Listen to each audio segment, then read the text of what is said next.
أهلا بكم أعزائي ومتابعي المشاهدين. شاهد بالتفاصيل عمرو أديب يرد على شائعات وفاة هاني شاكر. أكد الإعلامي عمرو أديب أن الأنباء المنتشرة عبر مواقع التواصل الاجتماعي بشأن وفاة الفنان هاني شاكر لا تمت الحقيقة بصلة.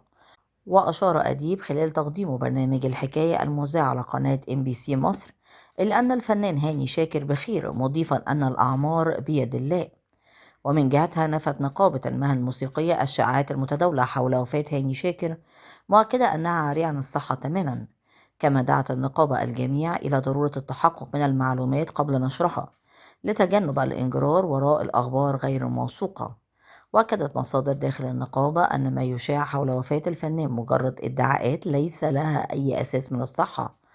وشددت المصادر على أهمية الامتناع عن نشر أخبار قد تكون إزعاج أو قلق لعائلة الفنان ومحبيه. كما أوضحت تلك المصادر أن الحالة الصحية للفنان هاني شاكر تستدعي المتابعة دون الخوض في تفاصيل غير مؤكدة.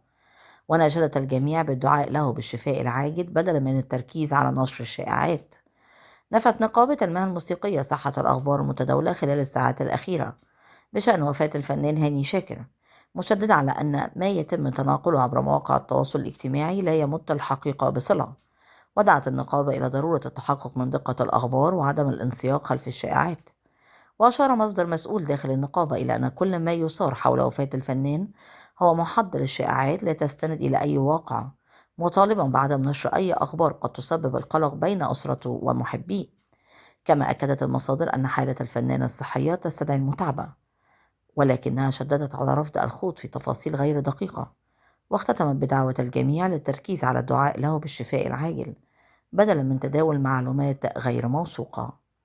من فضلك لا تنسى الاشتراك في القناة، تفعيل الجرس على وضع الكل، وعمل لايك ليصلك دائما وأبدا كل جديد من القناة. شكرا لكم.